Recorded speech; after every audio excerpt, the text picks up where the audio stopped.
Javari. Something I've been feeling. Javari. Depths of my heart.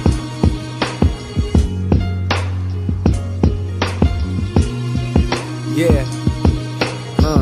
God is real and he using me for a bigger purpose. So fuck the world that would have you think that a nigga worthless. Sometimes I think that these verses can help a person way more than the ones they reading in churches on days of worship. No disrespect to the Lord and Savior, that ain't just ego. I just observed that the words no longer relate to people. Cause modern times be flooded with dollar signs and social media stunting. My niggas just wanna shine. They frame of mind so far removed from the days and times of Nazareth. Life these days is a labyrinth, and the maze so elaborate we barely get through half of it before it's too late.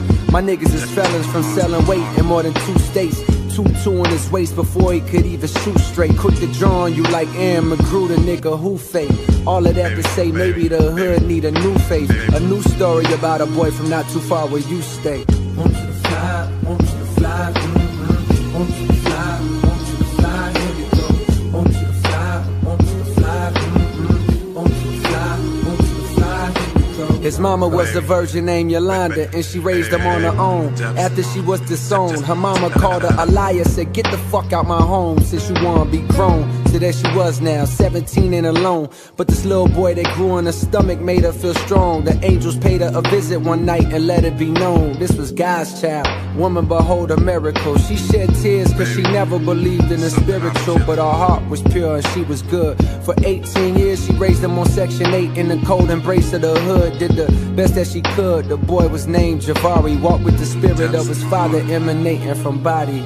Want you to fly, want you to fly, want you to fly, want you to fly, here we go.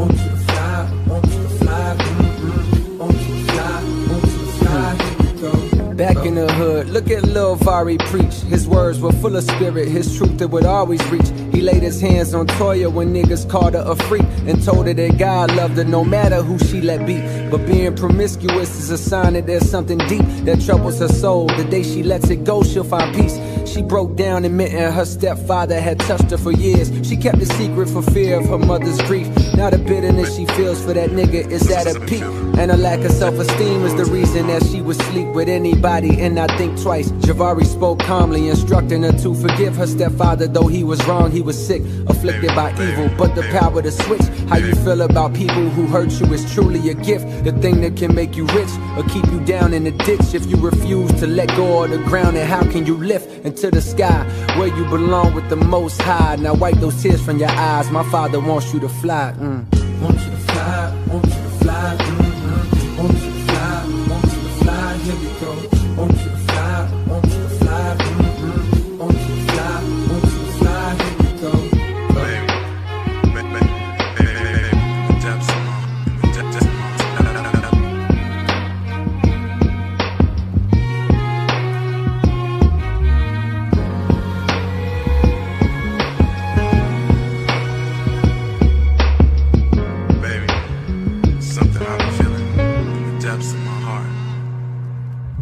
Back in the hood, Javari built up a following. Niggas put down they pistols eventually and stopped swallowing Molly pills. Instead, now they bodies filled with spirit. 12 little homies soaking up every word that they hearing.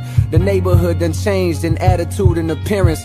Police dumbfounded by lack of crime and they swear it's a fluke, not knowing the truth that this a miracle. Niggas is waking up, but the powers that be, they fear it. So government keeping tabs on Javari and those who practice adherence to things he teaching. And then comes the interference. They storm the hood, guns out, bust into the house that he slept in. A warrant claiming suspicion of drug possession. But Vari sat calmly as if he had been expecting. Heart full of love, even for those who need to oppress him. They told him hands up and he did just as they directed. They fired on him claiming they thought he reached for a weapon. He laid on the floor breathless, blood leaking from his chest, plus a bullet hole through both of his palms. Ain't that a message? The neighborhood was stressing. The son of God murdered and carried away on stretcher, body oppressor. But 3 days later, the coroner pulled a table.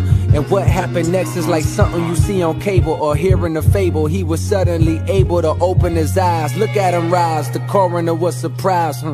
Without a word, Javari walked out, went straight to the hood. The people couldn't believe it, they froze right where they stood. As he walked by, shining like a million diamond chains, God flowing from every inch of his frame. He said, hear me out, my niggas, let me be your proof. My father is real, and through love, homie, peace can be found in the veil. I died for you so that one day you would be able to see you a child of God just like me.